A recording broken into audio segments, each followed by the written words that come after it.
Today we're here with All Made Up. Alli has crafted a career as both a collaborator and a creator, producing music and touring as a bass player alongside some amazing artists such as Wiseblood, Maya Hawthorne and Chappell Roan. Welcome. Hey, Alli, Vicky. All Made Up. Hi. How's it going? Good, how are you? Good. It's nice to be here. I know, we just get to catch up and chat. Get to yap, so good. I want to start first with something I actually didn't know about you and have known you for a few years, was that you studied under Carol Kaye. I did. Which is incredible, and I have so many questions. Please, hit me. How? I grew up here, and literally kind of at NAMM. Yeah. Like a few blocks from NAMM. And yeah, I was like studying with like a lot of like, you know, local like bass player guys. And at some point somebody was like, oh, why don't you just study with Carol Kaye? Because like, I don't know what their intention was. I'm guessing because she's a woman and this may be the only one they could Right. Right. I was like, oh, that's a good idea. Yeah. And then I reached out to her and she was like, come over. When I was doing my dissertation in university, I reached out to her to ask some questions. Yeah. And she was so funny. She just emailed back kind of straight away. I was doing a dissertation about the reason for the lack of female instrumentalists. Oh, God. And I know. And so it's great. I kind of asked her about it and she was just like, I was like, oh, did your parents help you get into music? Like, you know, trying to just understand more about her. And she was so funny. She was just like, well, my parents, my dad left, and, you know, so I don't know why I'm doing this accent. I love it. But yeah, like North Dakota. You know, kind of just painted the picture of how tough it was for her to come up. Totally. And she didn't have help. And she's like a badass. And it was just, you know, and she just, it was a big, long email. Just lots of sort of, you can kind of feel the female rage. And Absolutely. And I loved that. Yeah. Her story's crazy. Yeah. Yeah. Also, my favorite part of the story of like her upbringing is that she decided to play guitar to make money, which is like so indicative of a different era. You know? Yeah, I like that made sense. I love that made sense then. So you were having private lessons with her? Yeah, I did that throughout. Like I think my last year or two of high school, I would like go to her house on either like Saturday or Sunday mornings. It was a bit of a drive from my house, like 2 hours. Yeah. And I think it was like right when I started driving. You're right. And then like she was very generous with her time, and I would be there for like 2 or 3 hours sometimes. That's amazing. I don't remember the frequency, but maybe like once or twice a month. And I did that actually like through college. What did she put you through? What was the regime? We would like play duo. So she would usually play guitar and I would play bass. And like at the time, like I was in like a lot of like punk and hardcore bands, and I went to an arts high school, and so like my musical identity was like very confused, and I played like way too much. It was like mostly her being like, don't do that. This is a whole note. That's fun. As a bass player, you were already being so melodic and I feel like normally with bass players you start just playing a whole note, right? But you were... Yeah, because like, my favorite bands at the time were like prog metal and like hardcore bands where like bass is like, I don't know, there's like a lot going on. People have 6 strings and you know. Yeah, it was crazy. They're taking bass. Okay, great. Yeah, she was not about that. It was great. It was humbling. Play less. Yeah. Always play less. Any other lessons she taught you? Not to say sorry. Do not apologize. That is for men. No, actually, literally, That's what she said. She said men don't apologize, so why should we? Yeah, you shouldn't either. Such a good insight. Yeah. I love Carol. I have a signed picture of her on my studio wall. Totally, She's always the inspiration. Yes. And just such a shredder. Such a shredder. So that's really, really cool. Yeah. So, okay, so you now are prepped for the business. What would you consider your kind of break in the industry?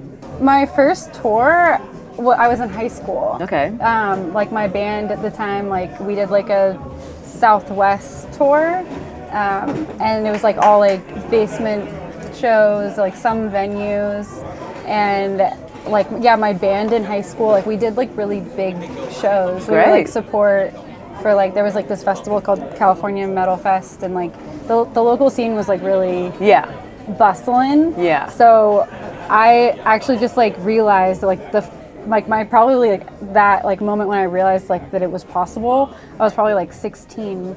I was just like looking. A friend died, and I was looking at photos, and I like Glass House is like a venue. I think it's like 1,000 cap or whatever. And I was like looking at like the packed Glass House and like 16-year-old me not wearing shoes on stage, and I was like, wait, that's actually crazy. Yeah. Because I look at that like my dark past, and yeah, I don't know. It's really really cool. I feel like it's always evolving, and the goal line always gets further. Yeah. And that's like the fun of it, is that you get to like keep reinventing yourself 1,000 times, and just like kind of you follow your heart, whatever weird art project you like want to take on next, you just decide to do it. So let's talk about your current weird art project. Okay, my current art project. All Made Up is your artist project. Tell me about that. Maybe 6 years ago, I realized that I wasn't like making anything for myself, and I was just like working for other people, which is great. But I just felt like not creative, and like I was like, maybe you can relate, like when you're doing other people's projects, the fun of it is that you get to like live inside somebody else's brain and like learn about like something that you might not have made or whatever, but like you do that enough and then you kind of like lose your sense of self, and you're like, what is this, like what what am I doing here? Yeah, what am I doing here? Yeah, I wanted to like make things, and I had started producing, and I like had a moment where I was like, I don't actually know what my own music sounds like, and I'm like helping people with theirs, and that seems like disingenuous. Right. So I should probably figure out like what my music sounds like. And then I've just kind of become obsessed with making music. Like, it's just like, it seems so dumb and obvious, but like just having an outlet for just me is like so fun. Turns out it's really nice. It's really nice. Yeah. No, that's great. I'm always so inspired by how much you're like discovering new sounds and working on your project. Thank you, buddy. I think you're a little gearhead, maybe. Yeah. Should we talk about what gear you always reach for when you're recording your own music? Maybe something new that's in your wheelhouse that you've been loving? Okay, I just got the Walrus Audio DFX, which is like a drum multi-effects unit, and it's like for character mics. Like when you're recording drums, like you'll have like, you know, a whole arsenal of mics, and usually there's like one or two mics that are just like your, like, let's do something weird with this, and maybe you're sending it to like a crush or like a plate reverb, or you're just doing something weird with it. And so like that is like the intention of this multi-effects unit, but you can put like any mic on it, and it's so fun for vocals. It's just like, yeah, it's got like compression, delay, reverb, you can like reverse sounds. It's got like just like tons of multi-effects. Nice. And it's very fun. So this is a thing you can hold and touch, right? It's like it's like this big, and I was just carrying it around with me. It's a good conversation piece. You have under your arm there, Alli. Like, well, I brought the DFX. That's great. Yeah, it's the Aaron Sterling collab. Nice. Yeah. I think now in a world where you could just do everything in the box, it is nice to have something tangible to honestly, touch and play it's with. so nice to have something to touch. Like I was recording vocals a few weeks ago, and I was like, I realized it's like the best tool for like demos, because I don't have to like deal with like whatever. It's just I can get my idea out, just like, here's a sound, it sounds good. And I had it up like next to two mic, or I had like a main vocal mic and then a character mic. It was so fun. Yeah. It's just like fun. Yeah. And which what is you're the point. saying. Yeah, which is the point. Yeah, exactly. Yeah. Yes, that's that awesome. is the point. That's if awesome. it's not fun, don't do it. What about bass gear, bass setup, fun things? I'm a Noble bitch. Pretty much always take the Noble with me. Yeah. Noble, Cali 76, I use Aguilar amps. Yeah. I know you do too. Yeah, we're Aguilar buds, Yeah, Aguilar for like touring. Yeah. Anything reliable, if it needs to be reliable, take Aguilar. Yeah. I have a like 60s Bassman piggyback that I use a lot. Nice. And you play Fender, Guild? Fender and Guild mostly. Yeah. Yeah. Have you got your eyes on anything you've seen at NAMM? I really want an Olinto. Yeah? Yeah. Shout out to the Coco family. They're so beautiful. Let's talk about staying sane on tour. God, okay. Do we have to? I know. Well, maybe, you know, No. people listening might not necessarily be touring musicians, but maybe they travel for work, or Absolutely. maybe just leaving the house is difficult. Leaving the house is difficult, yeah. How do you do it? First step, I'm very jet lagged today, so this is this is real. But Time Shifter app, Oh, what's that's that? my secret sauce for traveling. It was like designed by astronauts, and it tells you like when to eat, drink water, have caffeine, not have caffeine, be exposed to light, so you can like prep for like a long travel day. So do you start doing it like the day before you leave? Yeah, or like 2 days, you know, depending on like what the time difference is. Right. And then like the biggest hack is that it usually tells you not to eat on planes, and that has like changed the game. Really? Yeah. I mean, the plane food is rubbish, but It's rubbish. I find if it's a long haul flight and bored, give me something to eat. I know, but it's crazy, like the difference. Really? And on this last trip, I was talking to the flight attendant because he kept coming to check on me. He was like, "Wow, you're still awake," and I was like, "Yeah, I need another tea." And he's like, "How come? Like, you don't want any food?" And then he told me the flight attendants don't eat. Same thing. There you go. So that's They what I don't know. This is what you need to ask her. What are the flight attendants I'm doing? on a crusade. I want to tell everybody not to eat on planes. Okay. It's a great idea. Just bring a snack. What was the name of the app again? Time Shifter. Time Shifter. Okay, Yeah. I'm gonna have to check that out. This is a paid advertisement. Yeah, sponsored Sponsored me. by Time Shifter. Anything else that you do? Do you try and like keep a bit of routine in your day Oh yeah. on tour? I have like a little coffee rig that I bring. Okay. I'm also a coffee gearhead. Okay. So I have like a little pour over kit, and I usually travel with like my own oat milk. Oh. How do you do that? Like bring like one that doesn't have to be refrigerated, and then open it and then put it on the bus. Just because you like knowing what your own milk's going to be. I just like want like one thing a day to be within my control. Yeah.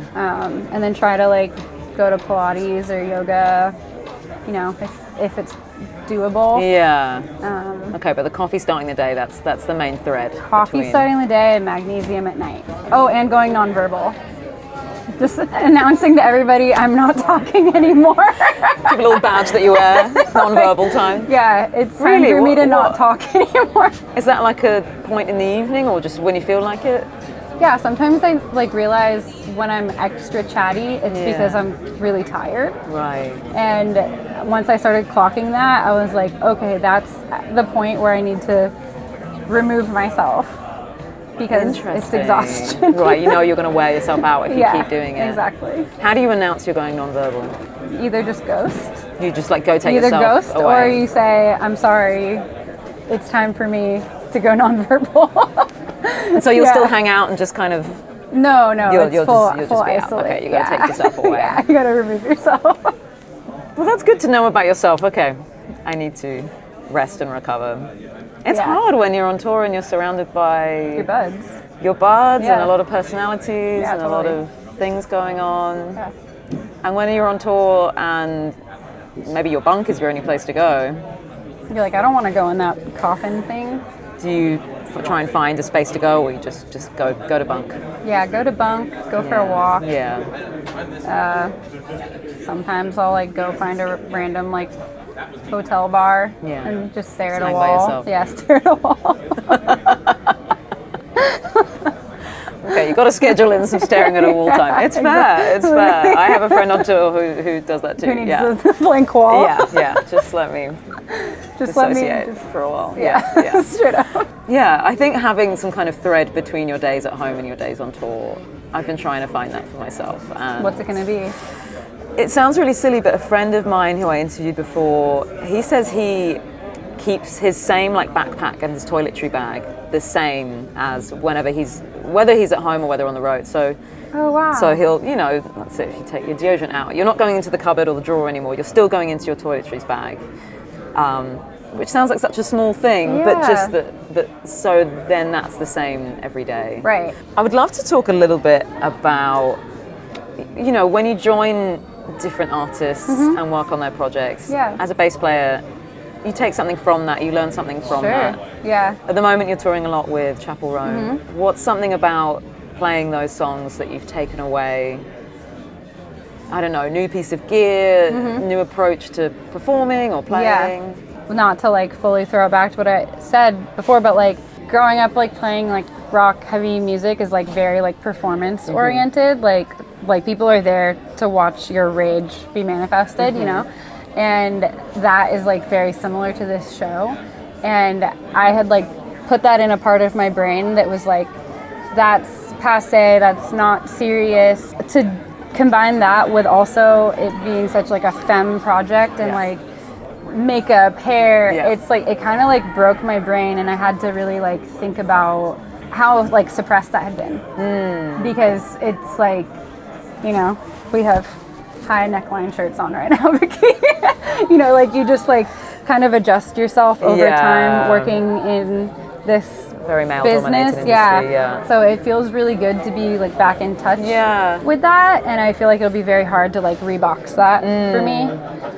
So the rage, the femme rage has been let loose now. It's been let loose, but like, and it feels like a healthy way, absolutely, a managed way where I'm not. There's no rage. and it's that's it. We're throwing around the word rage, but really it's fun and freedom, and how amazing you get to go on stage and do these absolutely mad outfits and just play with amazing players. Play some amazing pop songs. I look around and I'm like so inspired by everybody else up there, and like there's some of my best friends in the world. It's like this is the best, like this is so great. So great. How lucky. And to look out in the audience and feel such a wonderful vibe, I'm sure. Back.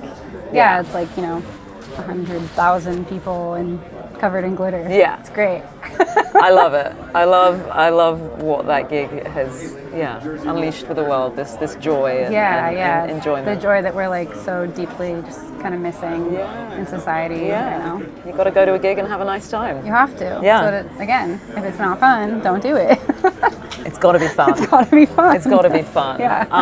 Well, where can we look up your wonderful music project and things on about the internet? On the interwebs. Yeah. All made up. Google it. Spotify. Link Spotify. Well, if somebody who hasn't heard your music before, what first song would you? Ooh, I think My Eyes Don't See that's you know the one My Eyes that Don't my See. friends always sing to me. Okay. Yes. All right. I would say that one. Depending on when this interview is coming out, and then I might say... There might be a new one? Yes. Okay. Well, go check it out. Allie, thank you so much for your time today. It's been so nice to chat. It's been so nice to Yeah. Love it. Yay.